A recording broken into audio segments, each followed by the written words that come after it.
time to turn our attention to the Stock European Championship. With one race this weekend and some riders preparing themselves for battle. It's been an incredibly emotional weekend as we race in honour of Borja Gomez. Some riders have understandably decided to sit out of this race, but it's not the racing that counts, it's the wider picture as everyone's thoughts remain with the team, his family and of course his friends. There's been loads of touching tributes that we've seen so far today. Well, this race is for him. This race is for Borja Gomez. It's been a difficult weekend for the entire paddock, but the JuniorGP family has grouped together, supporting each other, and now we prepare for lights out for a 9-lap Super Stock European Championship race. Now though, as we look back at Jerez, it was lights out. There was plenty of battling all the way throughout the field in the Stock European Championship, and plenty of battles throughout the order. And well, they continued on their fight. The 69 looking strong in the early stages, so diving down the inside. The Yamahas looking to be strong once more at Jerez as well. Archie McDonald as well, continuing to be a star of the show. Quintaro did claim pole position in Jerez, and McDonald was in the fight from start to finish. Already leading the way at the front, as you see Borja Gomez make a move and a crash there further back down the order. That was Quintaro, that was Gomez who took victory. It was an emotional celebration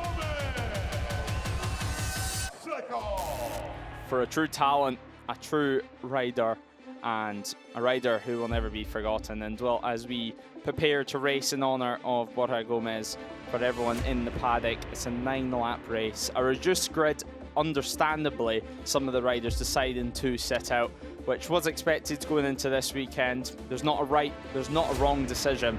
And now they're going to be in for a tough race ahead of them, but as we said, it's not about the racing in this one, it's about the wider picture for the JuniorGP paddock and the motorcycle racing community as a whole. Exactly as you said, Lewis. Understandably, some riders have opted not to take part this weekend. Completely understandable. It's an emotional weekend for the entire paddock, and I think we would just like to echo the thoughts of everyone, the thoughts with Borja Gomez's friends, family, team. We've seen some touching tributes up and down the grid of people putting his number on their bike or running black ribbons, dedicating wins to him. It has been an emotional and a tough weekend here at Magny-Cours. Certainly. The number 12 number has not been far away from a podium celebration here today. Of course, in Jerez, taking victory once more, a true championship contender in 2025. But now the Stock European Championship prepares to do their only race of the weekend. They just had one race scheduled, so only 25 points up for grabs in this one. Iker Garcia will be starting this race in pole position, and there's still plenty of people watching around the stage to watch the action unfold. I'm sure plenty of people from the paddock taking part in different classes, mechanics, riders alike, will be staying to watch this one and supporting all the riders that have chosen to take part here today. I think so as well, yeah. As we said, it's going to be a tough weekend, or a tough race for the riders on this grid. And I expect a lot of people will be staying to support them emotionally, most of all. Yes, certainly. And now, well, the riders are on their sighting lap. And just to get you up to speed with the situation before the race, we do have pit lane open for 10 minutes. Now that's just going to give the riders a time to get adapted to these wet conditions, because they are different to, for example, what they were riding in qualifying yesterday, and this is their first race of the day as well, which is why we've had to reduce the race distance to 9 laps because of the extra sighting laps that the riders now will be able to complete. Yeah, so yesterday in qualifying for all classes, it took place under clear skies and really hot weather, 25, 30 degrees Celsius. Today, as can happen at Magny-Cours, it's raining, it's a lot cooler. It's completely different to what they faced yesterday, so they just get the extra sighting laps just to understand where the track is in terms of grip.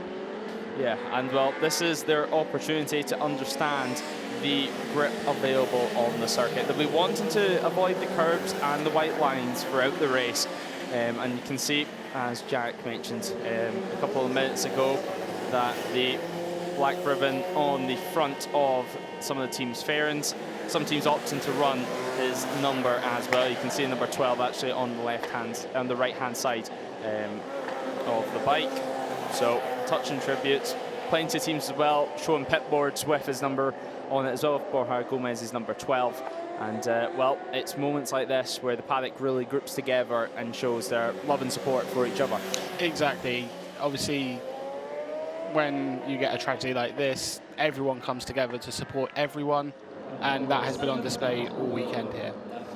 And well, now some of the field is beginning to pull up onto the grid. As we said, we will have Iker Garcia on pole position, the number 12. And I believe that is Garcia right there. So maybe looking down at his dash, and definitely a mechanic on the laptop trying just to sort out maybe one or two issues, but looking back at qualifying. All the weekend I feel very, very good. It's a difficult track because there is a long straight and we lose a lot of time because I do the laps alone, but happy with this pole. It's a difficult weekend, but I want to race for Borja because it's a great friend and a great rival, and this is for him and for his team. Thank you.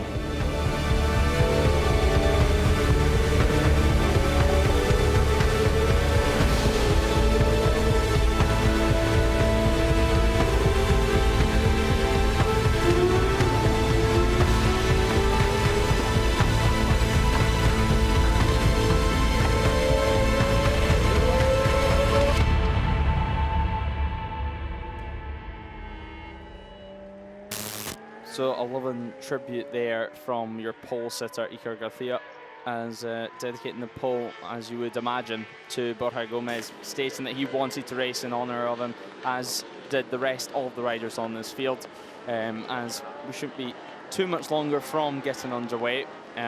Obviously, after this, we'll head out for one warm-up lap before racing does start for just a 9-lap race distance. And as you can see from that qualifying, the track conditions much better. You can just see how hard the riders could push on this circuit and how quick they could be. But here today, slightly trickier task. We've seen it in other races, other classes, that riders maybe just need to take it a little bit easier on these first couple of laps. Yeah, we've seen in a couple of races that riders who pushed hard on the first lap or two were able to put up a big gap. Didn't always work out how they would have liked. It's a fine balance between pushing hard and getting to the front and getting clear track, or pushing a little bit too much and making a mistake. So it's a fine balance to strike. It is completely different from what they've ridden all weekend. And that, as we said, that's why they have the extra sighting laps, just to understand the track a bit more in these conditions, because they are completely different. Yeah, completely different situation in terms of your bike setup, your tyres, and also even little things like your helmet. Maybe even some riders will have a wet helmet, they'll have a dry helmet, or it will just be a case of just changing over visors. But of course, everyone now slotting their way into their grid positions, and well, signs on the front of the machines as well. And that's Trieth as well, pointing to the sky. P4 in the championship for him as he goes racing today in honour of Borja Gomez. You can see as well 71 of Romero just behind him, BG12 on the front fairing. Yeah, lots of tributes, as we said already, up and down the grid in all four classes. Lots on the grid here in European stock. So, yeah, as we said, an emotional race up coming up.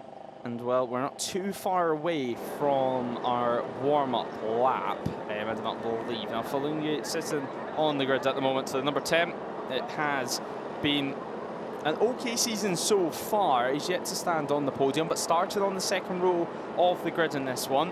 Slightly different conditions as well. Is this going to be the chance for the Italian to potentially stand on the podium?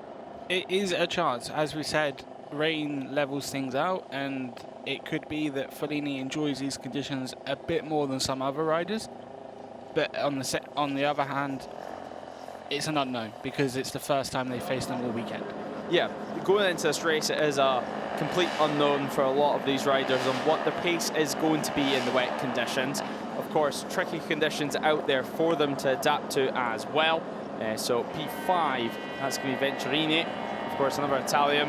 starting on row 2. Another solid qualifying result, as the pit lane has now been closed, which means we should be too far away from getting going. Of course, we'll wait to make sure everyone's on the grid, and then the final checks will be done before the grid slightly gets reduced in the amount of personnel that's allowed to help the rider, and then it is time to get going. Still plenty of fans that have stayed around and throughout today that have stuck around through really, really tricky conditions, even watching as a spectator, getting hit with rain, loads of wind as well at some points of the day, but the fans staying here till the end of the day. They have actually, indeed. As we said yesterday, it was really warm. Today, not so warm, and obviously we've had the rain. As you said, it's windy. Lots of umbrellas still up, so potentially still raining at the moment. So naturally the track will continue to get wetter.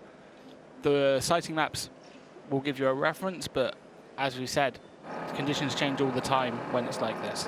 Yeah, they certainly do, and well, the sighting maps would have been good for them to get a little bit of data. I see more tributes on the grid. Of course, today, and this stock European race is not about the racing on the circuit, it's about the wider picture. But we shouldn't be too much longer before it is going to be lights out. Now, of course, the rain has been in the air, as you mentioned, on and off throughout today. It's went from showers at the start of today to then drying up in time for our first long distance race of today, because of course the last chance qualifiers for ATC start off proceedings on a Sunday. Before we get into, for example, this weekend it was Moto2, they managed to get away with dry conditions before the rain came in, and it wasn't until around 2 o'clock that we properly seen the heaviest rain that we'd had all weekend. Yeah, it's been, as you said, on and off throughout the morning, and then in the afternoon it's been fairly persistent. Has stopped occasionally, but not enough for everything to dry out. So the track is still wet. They either obviously haven't got an umbrella or deciding not to use it. They're pretty much the only ones we've seen who aren't using one, so maybe braving it out a bit. Yeah, potentially. And, well, as we said, it has been on and off in the morning, and then today, this afternoon, it hasn't necessarily went off at all. It's more just been about what level of rain you're going to get for your race and how tricky that is going to be. On these stock machines, they do have quite big rear tyres, so a nice bit of area for them to get grip from it. It's not like some of the other classes with European Talent Cup where they have really thin tyres, and it means that it's a little bit more difficult to get rid of the amount of water when on circuit. Exactly. These tyres will be able to clear a large amount of water when the riders get going. Yeah, and it shouldn't be too much longer before we do get going for the start of this one. With the grid not too far away from coming up. Of course, in total, we are expecting 18 riders to make the start. 18 riders did qualify for this race. So we do have Fran Ruiz further down the order. P10 though, what can they do from there? Of course, number 26, 19th in the championship. Still some points obviously up for grabs. And well, a top 10 finish, I'm pretty sure Ruiz will be very happy with that. I think so. If you look at Ruiz this season so far, 13th at Estoril, retired at Jerez, a top 10 would be a good start to well, good end to this weekend for Ruiz. As now the riders continue to wait on the grid, and then we'll go out for a quick warm-up lap, which is going to be crucial for the riders just to get their head into the game, work out where the grip is going to be, because we have seen there's 1 or 2 areas of the circuit in the wet conditions where it's a little bit it was a little bit trickier to find the right amount of grip, especially if you pick the normal racing line. There's a lot of corners on the circuit in the wet conditions that you almost want to go off the normal racing line, and that's where the water is going to be, that's where the grip is going to be. The main problem areas seem to be turn 15 and turn 13, 2 of the slowest corners on the track. You try and apply some throttle, and if you apply just a little bit too much, it can cause you to make a mistake. That's what we've seen in the wet conditions so far. Yeah, and well, as we see some of the fans watching on in the grandstand, and Jimenez further down the order, the 37 starting in P12, looking focused and looking ready to go. I'm sure as you hear the sirens ring out, just informing teams Well, not too much longer. 3-minute board is now up in the air. There's hugs, there's pats on the back, just to say good luck. Some riders, of course, really like to run tyre warmers for a good amount of time while they're on the grid in the wet conditions. Other riders, they prefer to go on to track with a slightly colder wet tyre and let the heat build up gradually inside of it, because although you want some warmth in your tyre, you don't want it to be too warm, and that's super easy to do on these wets. It is, yeah. If a wet tyre is too warm, then it's not going to last very long, and obviously you need it to last 9 laps. To counter that, a cold tyre is not going to give you as much grip as you would want, so you won't be able to push as hard. It'll be harder to generate heat into it, etc., etc. Snowball effect. So this warm-up lap will be a balancing act. That's why you'll see some riders with the tyre warmers. It just helps get that heat in to start with, but others obviously prefer not to use them. So the teams are now leaving the grid, or well, the majority of personnel is now leaving the grid, which means we're not too far away from getting underway for lights out here in the Stock European Championship. Of course, Iker Garcia on pole position. Can the number 11 convert pole to victory? We've already spoke about the conditions, completely different, and really a lot of unknown quantities going into this race. It is the final race on our schedule here at Magny-Cours, and this will be the sole race for the Stock European Championship, and their only race that they've had all weekend. They've not really been on track in anger since qualifying yesterday. No, not at all. And as I've said, things have changed in terms of track conditions and weather conditions so much since then that yesterday's running, yes, they'll have data from it, but it's almost irrelevant. As now we prepare ourselves for the start of the Stock European race. It is going to be Iker Garcia from Varga and Trief on the front row of the grids. Filinghi, Venturini and Romero start on row 2. Ndena starts P7 alongside Archie McDonald and Cretaro. Meanwhile, Ruiz, Keskes and Jimenez starts row 4.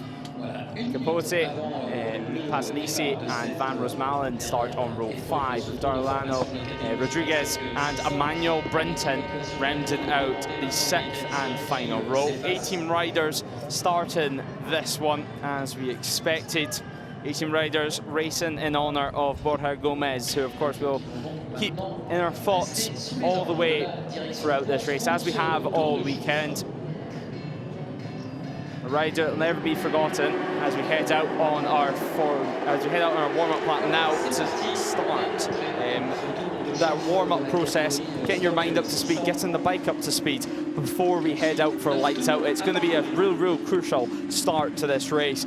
As we've seen in some classes, once you're able to get that gap to second or third broken, you can then start to work away, chip away, extend your advantage, and almost treat it like a different session, because obviously whenever you're racing, battling with someone at the side of the battling with someone on the circuit, it then can slow you up. You start to maybe think about the battle more than you're riding, which in these conditions, if you stay focused on your own riding, that's where you can find some time. Exactly. If you're able to get a good start from the first couple of rows, move into P1, and build a gap to the chasing pack straight away, you're in a really good position. We have seen that a couple of times today. Hasn't always gone how the rider would have planned, but it was the strategy that they employed and was working quite well. And well, you can see the different strategies on this warm-up lap. Some riders really push it on actually in the opening stages and actually have created a gap on the warm-up lap itself, just showing how hard some riders want to push, just to get a little bit of feedback, a little bit of feeling inside of the wet tyres. Of course, if they are slightly too warm as you come to the grid, but you've pushed so hard on the warm-up lap that you've got a little gap before the final bike comes, you give it a little bit of time to cool down as well. Exactly, it's a balance. You can either push really hard, get to the grid quickly, and then let the tyres cool down a little bit on the grid, or you go at a pace which most riders are going at. You get the heat in, you join the grid, there's not as much of a wait. Yeah, there's not too much of a wait, and well, it's all rider preference on whether they choose to rock up to the grid last minute or whether they choose to wait there for 30, 45, even a minute until the rest of the field get into the correct grid positions. Now, of course, just heading into the final sector now, just meaning 3 corners left before we can get going. The Stock European Championship their sole race of the weekend here at Magny-Cours. They're on their way out of the final corner now, where they'll locate their grid slot. They'll find where they will be starting inside of this one. And the green flag will wave at the back once everyone's in the correct grid positions. But until then, the start marshal will hold the red flag at the front. So the stock European Championship, Iker Garcia rolls into position. Of course, we go racing for Borja Gomez here today, here this weekend, forever in our hearts, forever in our thoughts. But now it's time for lights out in the stock class. The revs will rise in just a moment's time as the red lights come on. And we go, and straight away, it's a bad start from Iker Garcia, getting the wheel sprung up at the back, so spinning up the rear wheel and losing ground at the start. Back down to P6 for him, and now a lot of work to do. It's exactly what you would not want to happen, because spinning up that rear tyre, not only has he lost loads of time, but now he's also shot up the temperatures of his rear tyre. His rear tyre is going to be burning hot, and he's going to need to take a minute just to bring down the temperature. Of course, the 33, a good start as well from Venturini on the back of Treya, who started on the front row of the grid in P3, and now already looking for a good result and potentially a win or a podium this time around. But number 11, Iker Garcia on the attack straight away, is running wide. Quite a few riders at turn 5. It's what we've seen time and time again, is that whenever you go in these tricky conditions at turn 5, it's hard to find your braking marker compared to the dry. It is, yeah, obviously, especially when you haven't raced or ridden the track in these conditions before. It's the first few laps, you'll have to take it easy just to get your references. Iker Garcia, as you say, getting a terrible start from pole. Filippo Follini was actually on the move. He moves into P3 earlier on in this lap. Yeah, it's a great start actually there, as you mentioned, from the number 10, the Italian. But what can he do? What's his pace going to look like for the overall race? He sits just ahead of Iker Garcia at the moment, as his battles further behind. That is going to be the 43 and the 47 battling away. That's for Rodriguez and Emmanuel Brinton. Now, they started all the way at the back of the pack. So a great start there for them. Of course, the likes of Brinton, a lot of experience racing in the British Championship, a lot of experience in these wet conditions, albeit used to be on a British Talent Cup machine, now on a 600, still able to translate some of that feeling. Exactly. We often see, especially when it rains, British riders come to the fore, and that's exactly what we're seeing from Brinton. He's just made up another place heading into turn 15, sorry. Yeah, so Emmanuel Brinton now up into P2 as we are prepared to go over the line. And a big moment there actually from the 47 over the line. It's going to be Varga staying on it though, on the bright pink machine. And looking up the inside is Iker Garcia. Along the inside he goes now. Can he make it work? We'll find out in just a moment's time, as I believe there's a crash for Jimenez, and that is going to bring out the red flag here in the Stock European Championship. So lap 2 of 9, and so obviously it will not be declared a result. And you can see the marshals giving them a hand to try and get them away, and we can see a replay of that incident. And just high-siding out of the corner. It's something we've seen a few times today in the wet conditions. So the 37, quite hefty fall there, but managing to get up and then eventually getting the assistance of the marshal. Good to see him walking away from that crash. Yeah, easy to do. Just you can apply just a little bit too much throttle, and the bike and the tyres scream no effectively, and you can have a high side from that. Yeah, so that was over at turn 13. A real tricky point so far today, as we said.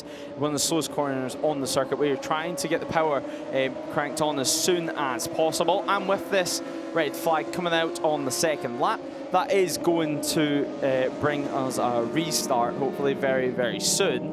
Which means that, of course, we'll line up on the grid again. And for the likes of Iker Garcia, it's going to give him another chance to go away and try and get a better start than what he did the first time around, and just try and not spin up the rear tyre. Yeah, he'll have, as you say, a second chance at that when the race gets restarted. And he'll know what he did wrong on that first start, so hopefully he'll be able to apply that to the second start. Yeah, it'll be back to the drawing board, you would think, for the number 11. But the riders at the moment just slowing down. as they make their way now towards turn 13 to the marshals, just keeping them one side of the circuit. Just thumbs up there on the way past, just checking that everyone is okay. But the red flag coming out, it's not what any rider wants in a race. It's really difficult as well for them when there's a restart coming up, for them to keep their mind in the zone, keep them focused, and keep their mind towards the race restart, which will be very, very soon, you would all being well, of course. So a big challenge ahead of these riders. It is, yeah. It's very difficult to be in the zone that you want to be in when you're waiting for an update on when the race will restart. So it will be a challenge for these riders. And of course, it's another one of those things, it's personal preference on whether it suits you to have a restart announced with only a couple of minutes until pit lane goes, or for you to give a 10-minute warning, for example, and then the rider gets a little bit more time to take a rest. But yeah, again, that's just rider preference, and what one they prefer, if they would rather just be straight in the box and then go again. And it's almost like similar to what they would do in a practice or a qualifying. They return to the pits for a couple of minutes and then they're back out on track at full pace. Rather than, for example, if you have a 10-15 minute delay, that's when the rider can sometimes relax and then risk getting out of the zone, or some riders even like getting out of the zone as soon as they get off the bike. It helps them relax, and then as soon as they're back on it again, they're able to switch on. Exactly, yeah. You'll find some riders who will just come off the bike and then relax, talk to their team. We're just having a look, and the marshals just checking the track at, I believe that's turn 13, where we just saw the crash. So obviously just checking the track surface. Yeah, and of course, if there is anything down over at that side of the circuit, that will be why the marshals wouldn't want any riders to go over that, of course. So even though they are wet tyres, any fluid or anything down on circuit, it's not going to end well on those tyres. They'll have no grip available.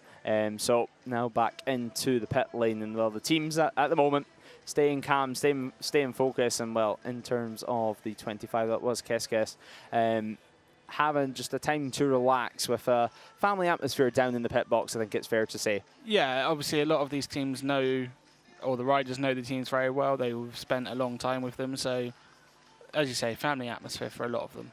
Yeah, family atmosphere is just some checks being done here on the track surface, just having a look to see if there is anything down, and if there is anything down, how far it's down. And well, it could be a case of if it's, for example, something like coolant, or if it's oil, or it's just trying to work out exactly what is down on track, but bringing out the sprayer as well.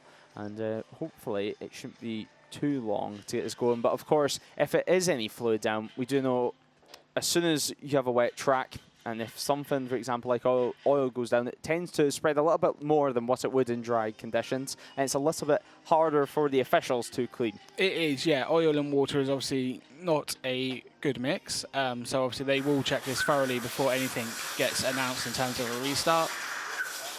As yeah, it gives teams as well time just to give the bike a little clean before they go out, just get any rain off it, and just try to keep it as dry as possible. But here's a replay of the start. You can see Iker spinning up the rear all the way from the run off the line onto the curb as well. And well, he managed to keep it pinned on the curb, which I'm very, very surprised at. He was lucky for it not to spin up again. But of course, he fell down the order, and then we've seen this high side from the 37.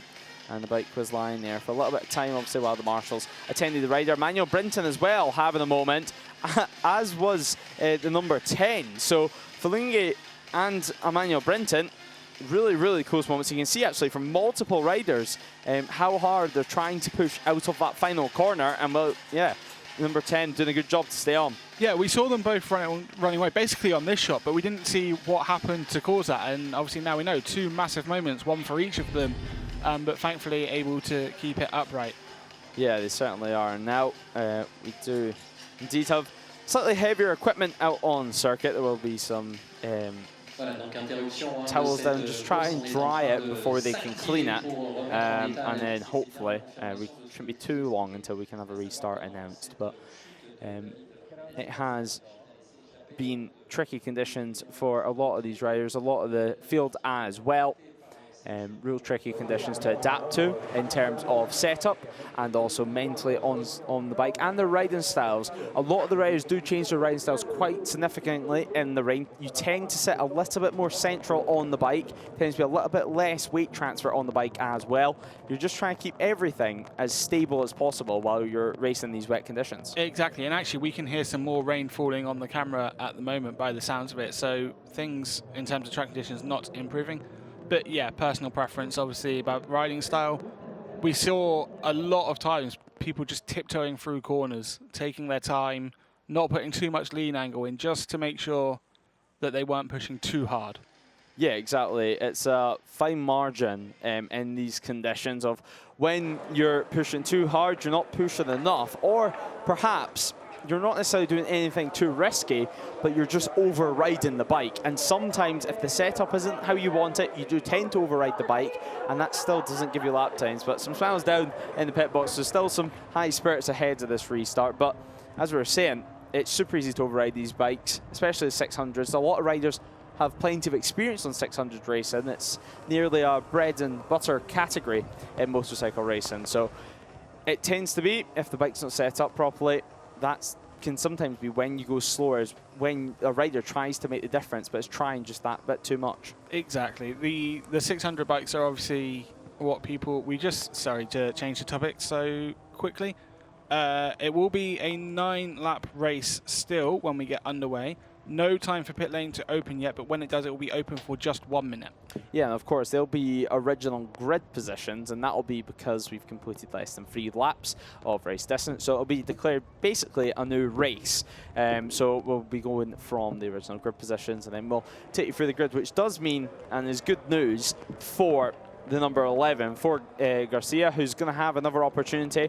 He sits in the pit box, he looks focused, he looks calm, and certainly he's going to be aiming for lights out and leaving turn 1 in at least the podium places. Exactly. After, I mean, it was a terrible start for him. He spun up the rear, he was on the curb. As you said, he kept it pinned on the curb, which was remarkable. But we'll need to work out what caused that and to fix it for the upcoming start. Yeah, exactly. It just depends if it's a rider thing, a setup thing, even an electronic thing, as Archie McDonald now puts back on his helmet. So maybe either thinking that we'll get restarted fairly soon or just wanting to get his helmet back on and get ready for things. But Archie McDonald, it's been a good year so far for the Australian. And well, of course, the number 69 has been a podium finisher over in Jerez, runner-up actually over in Jerez as well, and does plenty of racing, whether that be here in Europe or in Australia, as there is confirmation that yet to have a restart time. But Archie McDonald, a great year so far. He has, yeah, say 1 podium and a top 5 at Estoril as well. Magny-Cours qualifying not so good as we would have expected from him compared to Estoril and Jerez, but a chance to fight his way through the grid in this race. Yeah, another chance to fight his way through the grids. And well, for Archie McDonald, the number 69, he'll be going from P8 on the grid. So he'll be starting from the 3rd row, a nice position, you would have to say. There's not too many riders in front of you and not too many behind as well. And really, Archie McDonald, it's just going to be a case of feeling how confident he is, feeling how much feedback he's getting from the bike on those opening laps, and then deciding his race strategy from there. As of all the riders, it's really just play it by ear and see what happens when the race, when the lights go out. Yeah, they will have a strategy in mind, of course, but as soon as the lights go out, that can be out of the window. You can plan to get ahead as soon, like when the race gets underway, but you might get boxed in at turn 1, you might have a poor start, you might have a better start than you think you're going to get, and your plan changes in a good way. Yeah, exactly. Your plan can completely change, and whether that be the fact that you're thinking that it was maybe a top 5 in the cards today to suddenly a podium or a race win potentially as well. And certainly in those occasions, it's all about staying calm. You don't want to get too excited in the fact that you're leading the race or on the podium when maybe you wouldn't expect. But Emmanuel Brinton now getting a few words of wisdom from some of his team and certainly giving them some advice. And maybe about that final corner, of course, we've seen how close it was for the number 10, but for Brinton as well, he had a moment on the exit of turn 17. He did, yeah. He came through that final chicane looking really strong and then just lost the rear, perhaps as he was trying to apply some throttle. Easily done in these conditions, but something to learn from when we have this restarted race. Yeah, plenty to learn from. And, well, that's the thing. He's going to learn exactly what to do out of turn 17. The likes of Garcia is going to learn what to do at the start of the race. The issue is everyone is going to learn a little bit. It's just who can learn the most from the small amount of racing that we've had so far in these conditions. And, of course, if any riders have maybe not liked the feeling on board the bike over the first lap, or maybe think that they can change the suspension to make it slightly softer or maybe even slightly harder, because you can go too soft on these bikes and then suddenly all the weight transfer goes to your front tyre and then it's super easy to go down. Yeah, riders that weren't particularly happy with the feeling will have a chance to make a few changes now. Whether they do, whether that will pay off for them, obviously remains to be seen. But yeah, it's a good chance for some riders who maybe didn't have the best first couple of laps just to reset. Yeah, exactly. It's just press the reset button and get going again. You can see SF Racing just continuing to clean their bikes. And, well, although whenever we're watching on the shot, it does look like all the bikes are pristine, which, of course, they are presented pristine. But during these wet races, whenever the spray hits your bike, it can create quite a mess. And, well, a lot of teams, they basically go by the motto, a clean bike is a fast bike. And certainly for a rider, it's a lot more comfortable being on something that's just been cleaned, just being dried as well. That's why you see a lot of the air compressors out, just making sure that all the raindrops are gone. So when the rider hops back on it for the restart, although they head back out in the wet conditions, obviously, initially it's going to feel a little bit nicer for them to sit on. Yeah, exactly. I just have to echo those thoughts. There's not really a lot to add. Obviously, riders want to be as comfortable as possible. Yeah, exactly. It's all about comfort. As some of the fans make themselves comfy up in the grandstand while we await for a restart. And most importantly as well, when we do get underway, the pit lane is going to be open for only 60 seconds. So, like we've seen with Archie McDonald already putting on his helmet just a few minutes ago, you have to think maybe, at what point does the rider start getting ready? Because you have to be ready just to go. Everyone has to be awaiting and ready to go. Obviously, they will have a little bit of pre-warning before the pit lane goes live again. And they will be watching these shots in the garage and just making sure that everything is as should be. But when it does get going, everyone just needs to be ready to start. But we can see still no confirmation yet as the cleanup operation continues. The officials, they've done a great job this weekend, I think it's fair to be said, especially the marshals as well. An excellent job as always. But a 60-second pit lane opening window, it's going to mean that the riders will have to be ready. As well, we look at the start yet again. Iker Garcia, he spun up the rear, and then, well, it was the number 10 shooting into the lead. Soon, though, dropping back down to P3. Now, the 62 of Trieth led the way early on as Garcia tried to make up a few positions further down the field. You can just see how tight things were. Yet again, heading into turn 5, and then on the exit, continuing their fight. There is Emmanuel Brinton. Had a few words down in the pit box with some of his team members, but now is looking strong and is looking confident for his restart. He definitely would put him into the podium contention, if not winning contention, because Brinton, well, he had a moment out of the final corner, as did Falungate, but, well, he was up into P2 when the red flag came out. So keep your eyes on, well, quite a few of these riders, as this was the crash that brought out the red flag. So quite a heavy hit there from the 37. So Jimenez, it's a disappointing end to the day. Of course, it's been a super emotional weekend, and that is definitely not the way that he would have wanted to end it. No, it's not, as no rider would have done, obviously. As we just see a replay of the riders coming back into pits after the red flag was shown, and a bit of the clear-up operation. Yeah, the cleanup does continue on the circuit, but hopefully some positive signs very soon. It does look like maybe the scrubbing and the washing has calmed down ever so slightly. So hopefully that is a positive sign. Hopefully we can get going soon once things are nice and safe. But this, of course, being a situation that all of these riders would have been in before. Red flags, whether it be from pretty much this exact situation, at some point in their career, they are going to face a race red flag due to a contaminated circuit, due to some fluid landing on the circuit. So for pretty much this entire field, it's not something super new to them. It's something that they have done throughout their careers and just been able to keep in that mindset. Yeah, the mindset is obviously a key thing for any rider, especially when there's a red flag delay or a delay before the race, as we saw earlier. And some riders will be able to do that, as you say, but they don't take off their helmet, or they don't talk to their crew. Other riders will want to take off their helmet and talk to their crew just to get some feedback, maybe make some changes, just to see how everyone's feeling.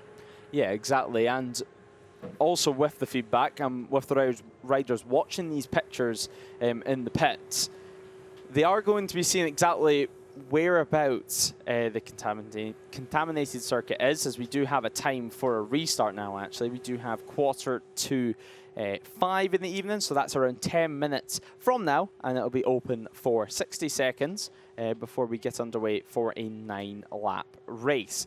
But as the riders watch these shots down in the pit lane, they will have a good idea of where on the circuit is contaminated, where the fluid is down, and where they need to look out for. And that's certainly, as we go for this restart and as we go for warm-up laps, sighting laps, etc., it's going to be super important for the riders to see what parts of the circuit still has grip, maybe where it still needs a little bit of cleaning up, which will naturally be done by the bikes and the tyres going over it.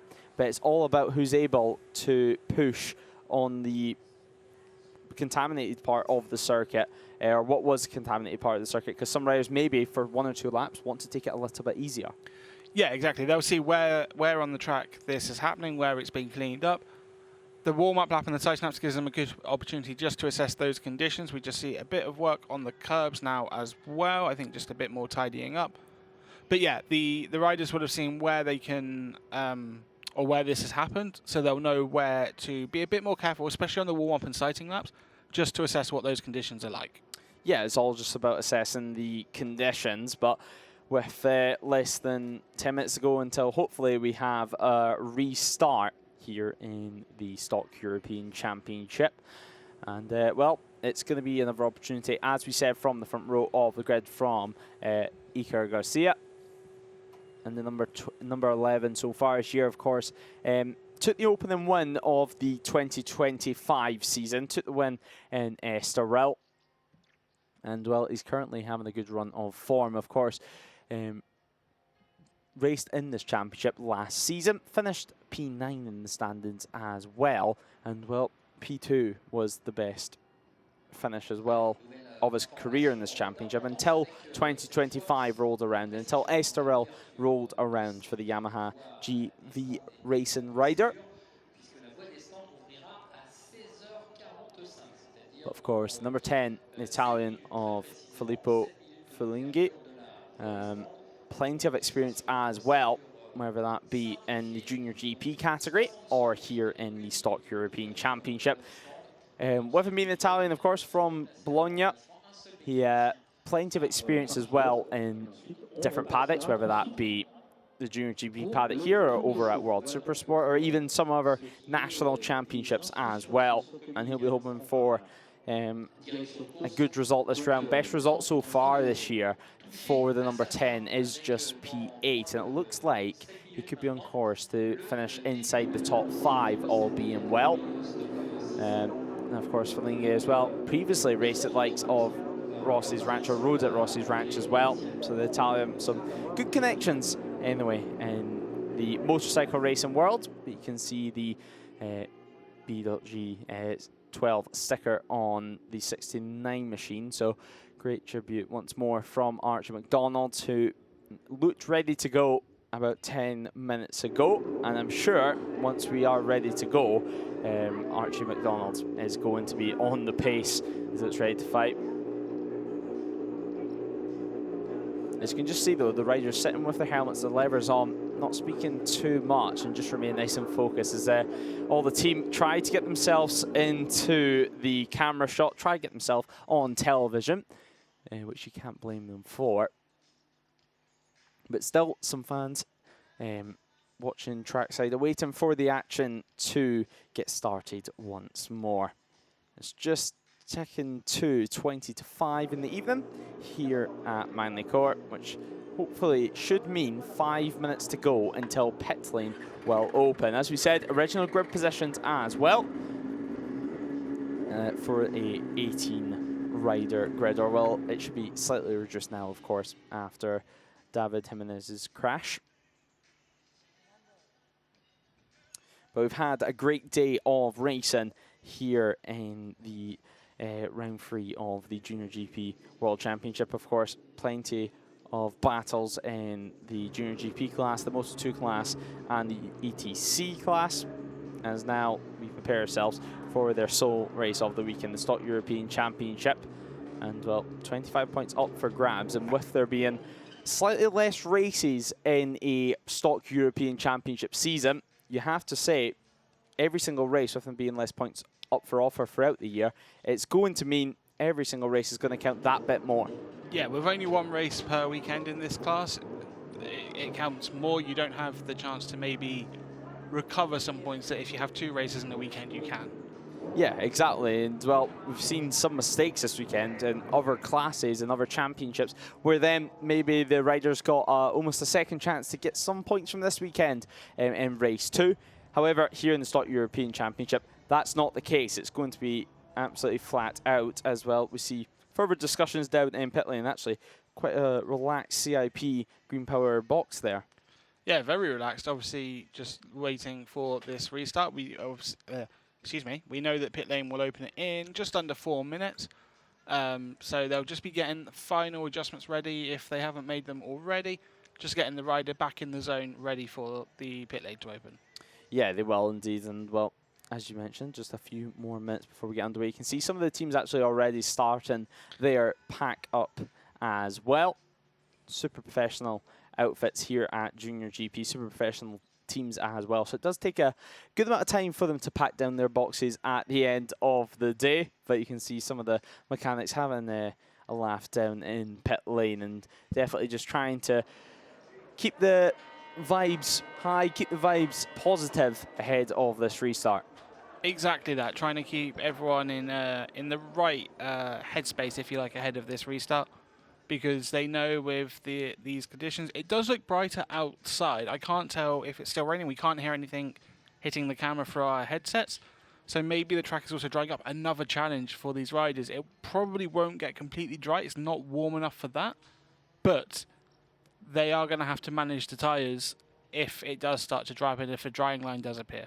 Yeah, exactly. And these, these, for example, the 600s, they are powerful enough to start chewing up the tyre a little bit whenever it starts to dry out. And we do have the wind that has been here pretty much the entire day. It's been, whether that's been bringing in the rain or bringing away the rain, the wind has stayed pretty consistent here at Magny-Cours. And we do have the marshals and the officials leaving turn 13, which should mean, all being well, we will have pit lane open at Q2.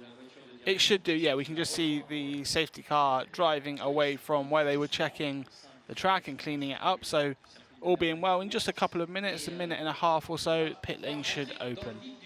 Yeah, so pit lane will open just for 60 seconds. Let's keep in mind, and the marshals now preparing themselves at the end of pit lane just to show that they are ready to go. I wouldn't be too shocked as well if we had maybe one or two riders arriving 5-10 seconds early, just to make sure that they're at the end of pit lane and they can take their sighting lap at their own speed.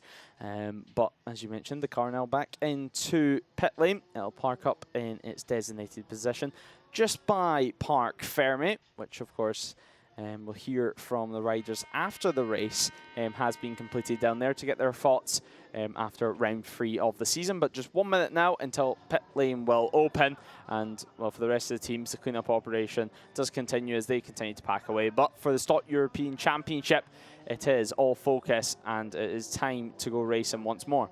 It is, yeah, and as we know, pit lane will open. It's now around 30 seconds away. No one queuing at the end of the pit lane just yet, but we can see lots of teams getting ready to get out on track for this sighting lap.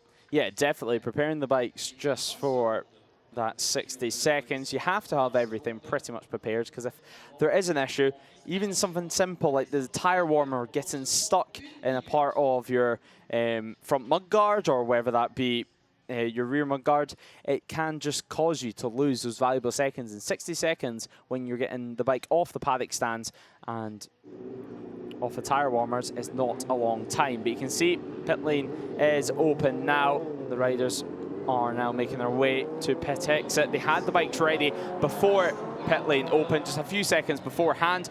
And now the riders hop on and head out on another sighting lap, and then we will, of course, make our way to the grid, head out for another warm-up lap, and then we will get going for the full race distance for 9 laps. Obviously, this was scheduled to be slightly longer, but due to delays and the track conditions as well, it has meant that it will be a 9-lap race in the finish up. So still good that they're getting the 9 laps. Still good that they are getting the 9 laps that came, obviously, with the revised schedule. Yeah, as you said, sighting lap and warm-up lap, they're the only 2 laps the riders will get to assess track conditions after this slight delay. They would have changed slightly.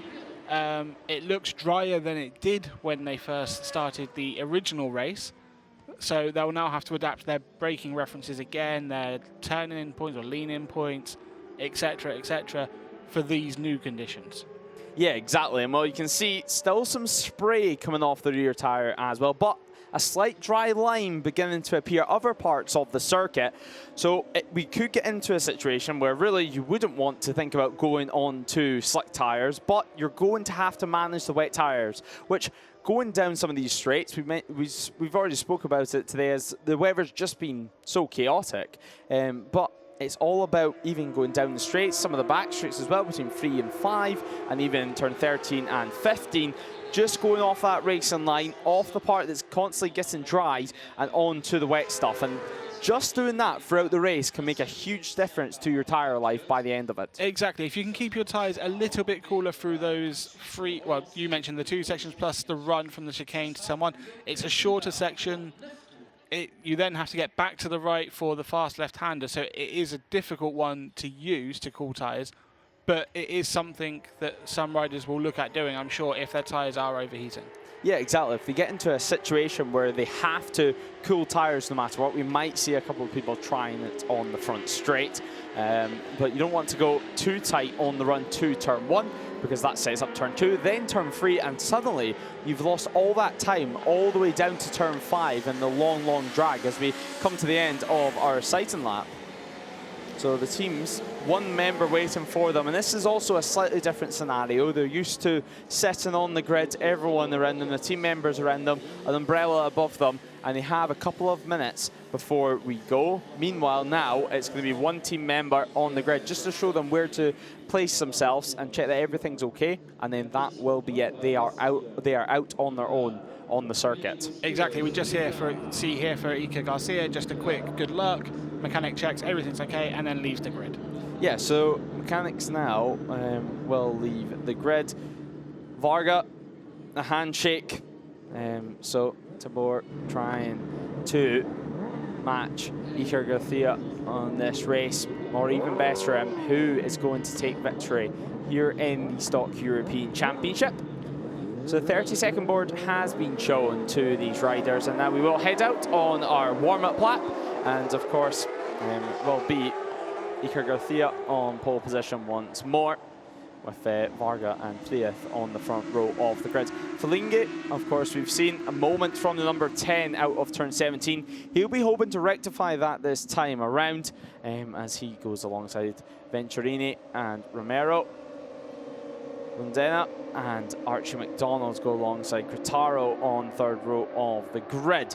Now, plenty to look out for, as we mentioned, because Fran Reith, Keskas and David Jimenez should have been starting on the 4th row of the grid. Of course, the 37 crashing out on that first start, bringing out the red flag, so he will not be taking part in this one, obviously from P12, as Capote, Passanisi and Van Rosmalen takes up row 5. Delano Rodriguez and Emmanuel Brenton take up the final grid slot. And keep your eye on the 43 because, well, Emmanuel Brenton, he was up into P2 on the first start. So Brenton definitely one to look out for, starting all the way back down in P18. Yeah, when the track was wetter than it is now, he had a sensational lap and a half to move into the podium places, then had a huge moment coming out of the chicane, as we've seen. When the track is dry, it'll be interesting to see whether he can repeat his progress that he did, or that he made on the first lap of the original race, and obviously he'll be hoping to avoid any more of those big moments.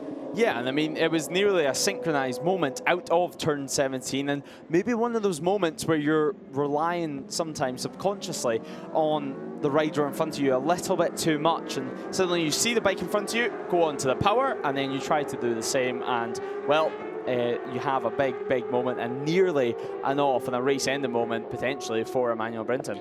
It could have been exactly that. We saw him following a few riders very closely in that first lap. So if he was relying on them being his reference, that would explain the synchronized moment. Yeah, exactly. It definitely would, as they make their way around the final corner, make themselves, well, find their grid slot, and then we should be able to get going. You can see tributes throughout the field. It's been a tough weekend. It's been an emotional weekend. But as we prepare for our race restart, the riders' attention will turn to the race because they have 9 laps to complete. Varga looks ready to go. Iker Garcia on pole position.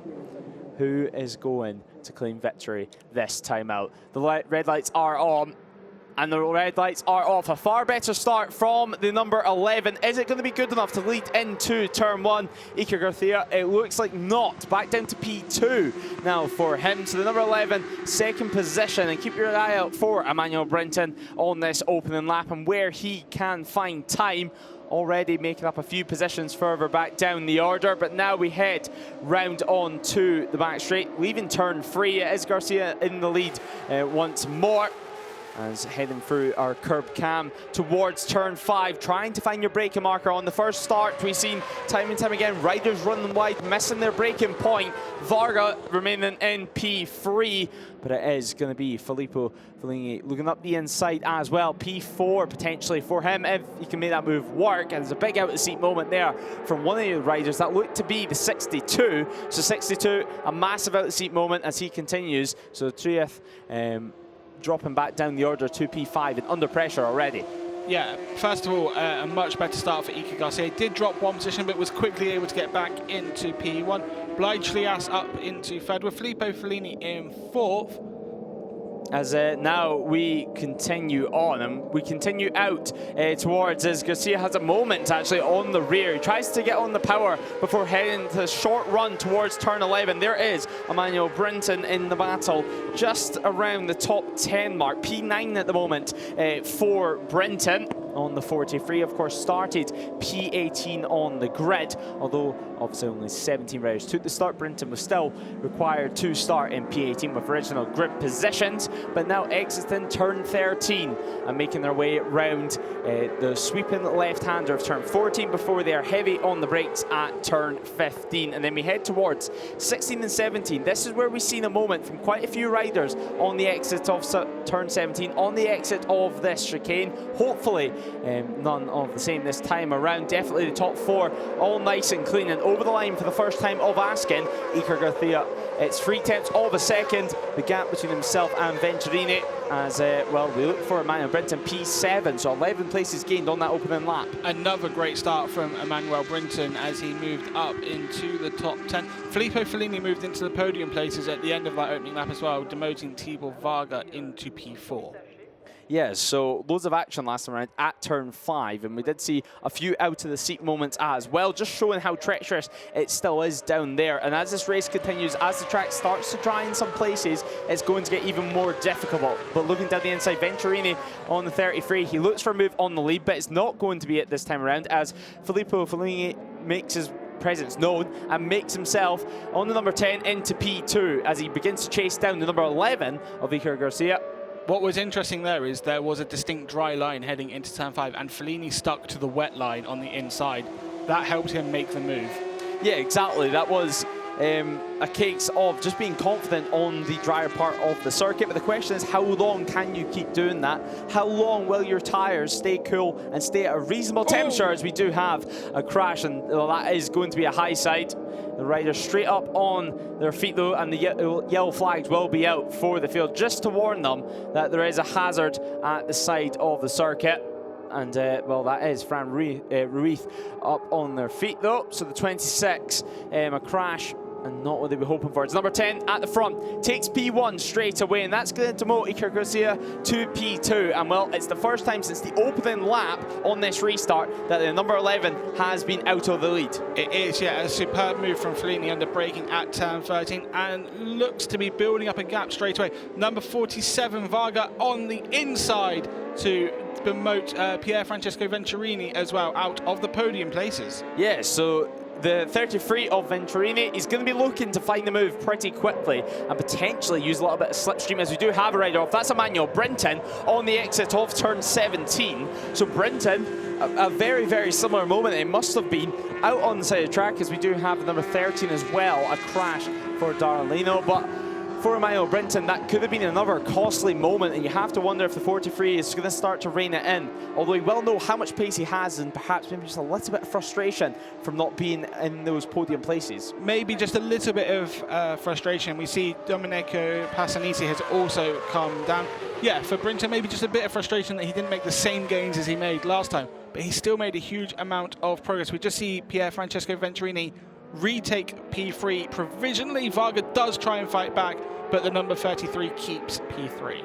Yeah, so Passanisi was running P12 on circuit, and now of course will drop down the order as he has crashed out. But the number 11 of Garcia now under pressure from the number 33. Varga remaining in P4, remaining pretty confident though in P4. He doesn't look too concerned at the moment, and the Yamaha R6 will get pushed to the side of the circuit. That does look like the number 13 in this one, so that will be Darliano as well. You can just see in the background there, exit of turn 17 once more, and the visor coming off his helmet, but the airbag suit doing a great job once again at protecting the riders. As we just see another fall, actually, that was number 13 that time around. So this is our falls, as Emmanuel Brinton, somehow even more impressive than his first save. It was nearly a Superman save. It was nearly like we've seen in the past in Moto2 with Alex Marquez at Motegi. He was all the way above the screen. That was an unbelievable save from Brinton. He's having his own save of the season competition in this race alone. Did well to keep it upright and then rejoin the race. P7 on the timing tower as well. So he's not, I mean, he obviously lost a lot of time. He's not going to be fighting for the podium after that. But still, considering he started last, a very good fight back through the field. Yeah, definitely. A 2:06 was his lap time, but a 2:01 at the front of the field. A 2:01.3 as Varga now gets through and gets the move made. So P3 now back into the podium positions for him, but Fellini at the front. The Italian, the number 10, a great ride so far, 0.6 of a second as well. Now looking up the inside at turn 5, it's Varga yet again. So that's going to demote Iker Garcia back to P3, or what was P3, which is now P4, as the top 4 riders begin just to trade positions. And certainly if 2nd, 3rd and 4th keep at this sort of overtaking pace, it's going to allow your leader to ride off into the distance. Venturini just making the move back on Varga there, so the position swapping all the time. But that is great news for Fellini, because even if he doesn't increase his pace, he will automatically build up a gap to this chasing pack. Yeah, definitely. Varga doesn't look done at this one. Looking for a move, looking for any opportunity. Is it going to arrive at the Imola section? And it could now, because that was a moment on the rear from Venturini. The 33 briefly losing the rear over at turn 10. Now we're in turn 11. Now into turn 12 straight away on the flip-flop. And, well, no moves made as of yet. But turn 13, an overtaken hotspot throughout the weekend. And no move this time around. But 6 laps to go in this one. It was a 9-lap distance, of course. A 9-lap distance, meaning less time for them to get moves made, which someone like Brinton maybe was planning on having the full race distance for his plan to fight his way up the order. But these conditions are playing into his hands inside the top 10. Don't think he'll be just too disappointed with that one as we head to complete yet another lap. It is going to be number 10 from the 33 and the 47 remaining in third, because Iker Garcia back down to P4 with work to do. He does have work to do. Fellini did extend his gap at the top there by 1.3 seconds, apologies. That's partially just because Venturini and Varga were fighting all the time, and they still are through turn 2 here, side by side. Varga getting ahead into second place. Yeah, and well, looking further down the order, we do have the fastest lap of the race going from Adrian Rodriguez, as now side by side, all the way we go towards turn 5. They continue side by side, and who's it going to be? Who dares to break the latest? On the inside, obviously being Venturini, but breaking around the outside, breaking deeper was Varga. And well, the 47 through. A moment on the rear, though, from the 33, and that's going to lose a little bit of time. And if you're Iker Garcia, potentially you would just watch this battle unfold and try and pick up any pieces that might unfold from it. That's exactly what it looks like Garcia is doing. You would imagine he has a bit more pace than the two ahead of him. But at the moment, with the moments Venturini is having, especially when he's putting the throttle down, just hang back a little bit. Oh, and we do have a crash, and that is the leader down there on the exit towards the 180 corners ahead to turn 9 and 10. So Filippo Fellini was running in the lead. It was a 1.3 second margin from him last time around. As, of course, that will now promote Varga into the lead. So it does mean this battle for second is now for first, as the red flag does come out on lap 5 out of 9. And, of course, that will be for number 10's crash. So a little bit of frustration, it seems, from Varga in this one.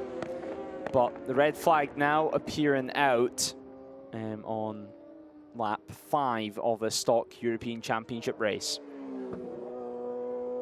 So, of course, as the riders now, they'll make their way back down into the pit lane now. And, well, Rodriguez looks like some frustration as well for him, as they make their way back to the pit boxes at the moment. The team's waving their hands just to tell them exactly where to go and exactly where they need to be. And luckily, that is a great sign to see over at turn 8. So the number 10, Fellini back up on his bike and actually riding his bike. And this is a replay of that crash. So just trying to get onto the power and the rear end, just letting go before re-gripping violently and flicking them over the handlebars, and actually doing a full front flip off the bike into the gravel trap. So good to see him up on his feet and able to ride the bike to safety at the side of the circuit. Absolutely, that was a nasty high side for Fellini there, for being thrown from his bike, but good to see him able to walk away and now ride his bike presumably back to pit lane. Yeah, it looks like he is heading back to the pit lane. Of course, he'll need to get a change of levers, change of helmet, and well, hope that he would be able to even take part in the restart. But the marshals having a quick discussion with him at the side of the circuit. But now for the riders, it's another red flag for them. It's another red flag to stay calm, keep their composure for another restart. And with this being more than 3 laps distance, we should have slightly different grid positions as well. But of course, we'll wait for official confirmation on that one as we just tick over 5 p.m. in the evening here at Magny-Cours. Of course, this has been our final race of the day. And, well, that crash did promote Venturini into the lead. And what a battle the 33 and the 47 of Varga was having. Yeah, Venturini and Varga really going at it as they fought for what was the podium for P2. Obviously promoted to P1 after Fellini's crash. Venturini having lots of moments as he was trying to apply the throttle in the off the slower corners. We've just had on our timing screens a note to say Filippo Fellini is considered not active for the restart. Yeah, so that'll mean he will not be allowed to take the restart, as when the red flag came out, he wasn't an active competitor on the circuit, as obviously the red flag was brought out due to his accident. Archie McDonald as well, trying to get himself back into the zone And of course, Declan van Roosmalen as well, further down the order. He was running P14, but this is a replay of the restart. And well, it was a far better launch this time around from the number 11. And well, straight away, Garcia did lose the lead, but at turn 3, he gained it back, and just ahead of Venturini, as the 47 of Varga tried to get himself into the mix. There was some moves, though, further down the order. That was the 26 just getting ahead ever so slightly into the braking zone and out the power of turn 13. This is over at turn 5, though, as well. Making moves was the Italian Filippo Foligni up and continuing to charge his way through the order. We did see, though, a crash further down the field, and that was the end of his day. Luckily, though, everyone avoiding that motorcycle at the side of the circuit. As well, down the inside went the number 10 as the battle for the podium places now began. Straight away, Varga got ahead with Garcia and Venturini getting involved. Garcia, though, he would soon drop back from this battle, leaving Venturini and Varga to battle for the podium places. There was yet another fall that was out of the final corner over at turn 17. As that was number 13 there on the ground. So as we've seen this amazing save as well from Emmanuel Brinton, somehow keeping it on 2 wheels. As the battle for the podium places continued for P3 and then soon to be P2. So Varga put the hammer down, heading to turn 5, and heavy in the braking zone. He went up the inside, went to 47, and soon following through as well with the 33 of Venturini. Just showing how much confidence they had on the R6 front before launching another attack, and slowing themselves up, allowing your leader to extend his gap in the distance until this moment came on the exit of turn 8. And it was the end of the race for Filippo Foligni. Luckily, we see him up on his feet just a few moments later. And, well, he tried to ride the bike back to the paddock, but the marshals just trying to tell him no, and that he will not be counted in the restart, of course. The number 10 shown as non-active. But now, hopefully, not too much longer before we get a restart going, of course. For this one. So we'll wait for confirmation on that one. It was 1.3 seconds between Foligni and Venturini at the line, but of course, with number 10 crashing out, that gap is no longer relevant to the action. But Iker Garcia, it's almost going to be a third shot at a race start. First time around, not what we'd be hoping for. Second time around, definitely improved, but still losing that position at turn 1. Potentially this time around, it could be the perfect launch from the number 11. Yeah, and obviously he'll go from the front row, I believe, because it'll be based on timing points rather than the original grid, as they've done more than 3 laps. So he'll have a reference around him, but he's got a good chance to gain places this time. Yeah, as well, currently not too much activity in the pit lane. So we'll just wait for confirmation on this race, of course, before we can get things confirmed. But it's been, of course, a difficult weekend for the entire class and for the entire JuniorGP paddock as well. But Venturini does look like he will be promoted to the lead and potentially the winner. It does look like that is going to be the win for Venturini. So the 33 has been declared victor ahead of Varga and Iker Garcia. So decided no restart for this race, and that will be it. The helmet is off. The celebrations will begin down in Park Ferme. We'll hopefully hear from the riders in just a moment's time as the pack up in the paddock and down at the pit lane begins.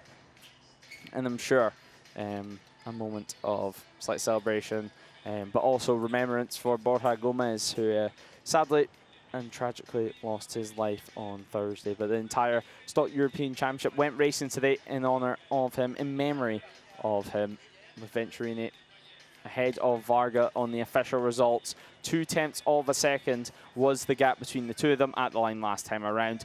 Just showing how important that overtake was. Iker Garcia finishing P3 in the finish up, with Adrian Rodriguez in P4. Of course, we'll get the full results to you very, very soon. But right now, the riders And the mechanics are making their way down to pit lane, down to Parc Fermé to put their bikes in P1, 2, and 3.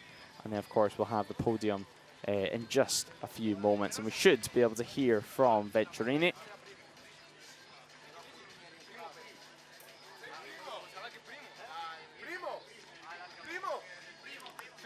So, yeah, some conversations being done down in pit lane. Just double checking the exact result of this one, of the race result in the finish up. As handshakes all around. And of course, it was reduced to 9 laps, only 4 laps, of course, after an earlier red flag, and then the red flag bringing an end to the restart.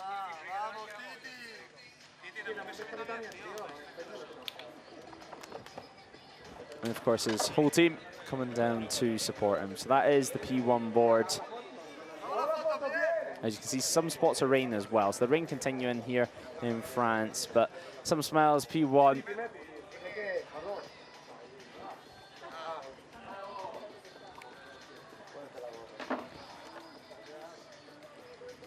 As he claims the Pirelli cap, and we should be able to hear from him in just a moment's time, as he'll be down in pit lane speaking to Jack and giving his thoughts on the race, and I'm sure paying his respects to Borja Gomez.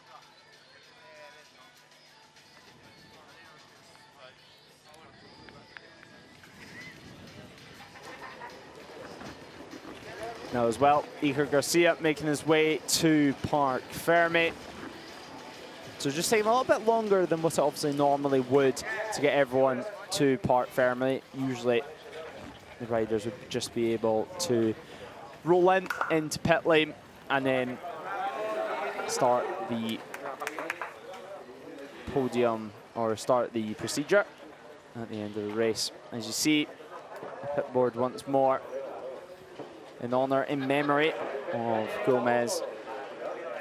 But Garcia started from pole position, of course, and battled his way after a poor start on our first start. He fought back on the restart and then suddenly into the podium battle. And he does finish this weekend with a 3rd place, as this is Varga making his way. Some hugs, some handshakes,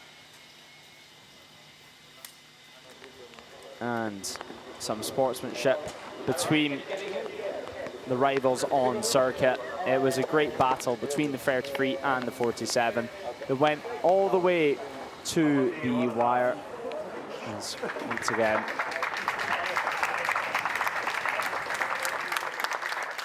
Dead's getting this one.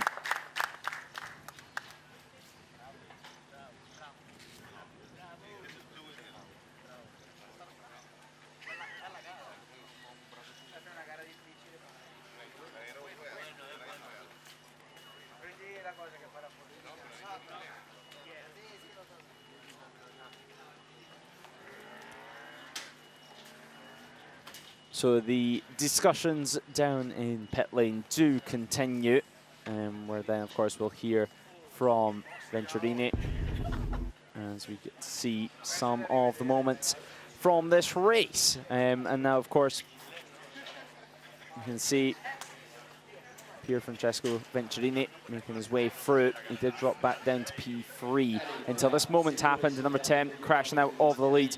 That was the end. And well, if I was knowing that that was the end of the Stock European Championship, their sole race of the weekend.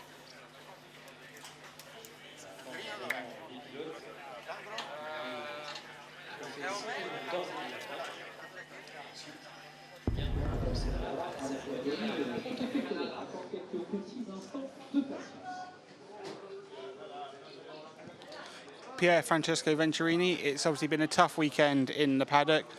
You've just claimed victory here in the European Stock Race. How do you feel? Hi, this is my first podium and my first win here. And this victory and podium is for Borja. And the race was very difficult. And I thank the whole team, our family, and friends. And for your family, friends, supporters in Italy and in Italian, please. Grazie a tutta la famiglia, il team e I miei amici. Grazie. Thank you. So that was your winner. As we look at the highlights from the Stock European Championship race, it was a poor start from Iker Garcia, dropping back down to P5 on the start. But then we see this accident from David Jimenez. It brought out the red flag as a clean-up operation needed to be done on circuit. And the officials did a great job. It was all cleaned up. The riders returned to pit lane once more, where the clean-up operation began. Before the restart took place, it was a much better start from the number 11, who charged into turn 1 in P2 this time. It was Venturini who ran wide at turn 3, handing Garcia back the P1 spot. Now the battle unfolded. Filippo Foligni began to make up positions up into P2 now for him. He began to put down the hammer though, as we've seen more followers. It was tricky conditions out there. Some parts of the circuit wet, some parts of the circuit beginning to dry up. But soon, the number 10 making a dive bomb and making the move work into turn 13. Now though, over at the other end of the circuit at turn 15, there was more moves began to be made. Now this was the fight for the podium positions. This would continue on all the way until the end. It was between Venturini and Varga.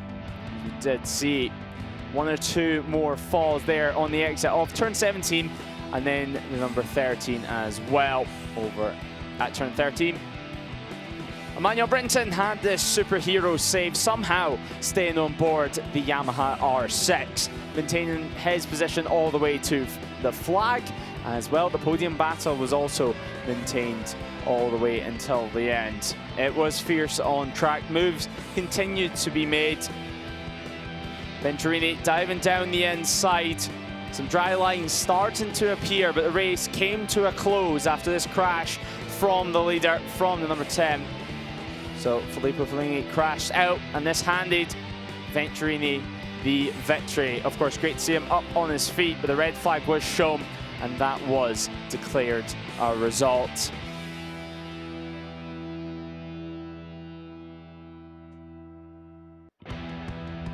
As you see, the celebrations in Pot Firemate continued as he dedicated that one to Borja Gomez, and the pit board will be brought out, of course. Bigger things than racing this weekend as Iker Garcia makes his way onto the podium, into the P3 slot on the podium, and then Varga just in P2, and finally Venturini securing victory here at Magny-Cours. The trophies will be handed out to the team first of all, before the riders receive theirs, and some great sportsmanship between the top three, handshakes all around. I'm sure all of them will be dedicating their podium, and in the case of Venturini, their win to Borja Gomez. Of course, we will have the Italian national anthem coming up very soon, as the P1 trophy is now handed to the 33, points up to the sky, and I'm sure a very emotional win.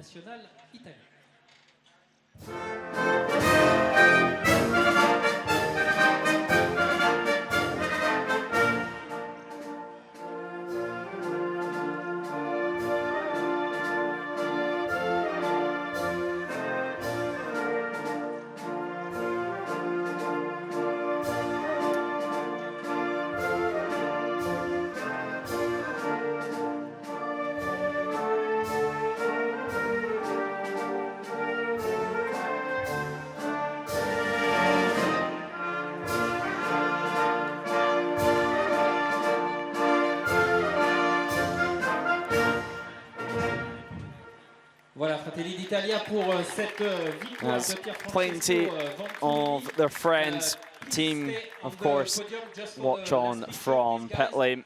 That will be our final podium of round 3 of the Junior GP World Championship. And, well, of course, it will be Venturini taking victory from Varga and Garcia. But as we look at the overall results, it was classed as a 2/10 of a second victory from Venturini, taking victory ahead of Varga and Garcia in P3. Rodriguez and Trieth take up the final spots inside the top 5. It's Emmanuel Brinton after his save up to P6. Romero, Quintaro and Capote inside the top 9 inside of the finishers. Archie McDonald, Lundena and Keskes take up the top 12 spots as Declan Van Roosmalen takes the final finisher in the Stock European Championship. Of course, a couple of fallers, including first of all David Jimenez.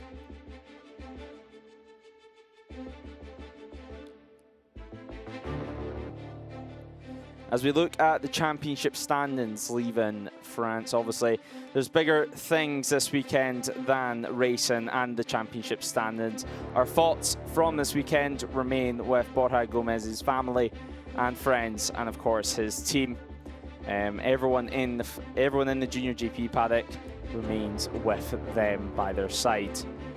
Of course, as we leave round 3, I'm sure everyone will take a reset ahead of round 4 and take time to reflect on this weekend. It's been a difficult weekend for everyone in the paddock, and I'm sure after the reset they will be ready to go. But of course, our thoughts remain with Borja Gomez's family.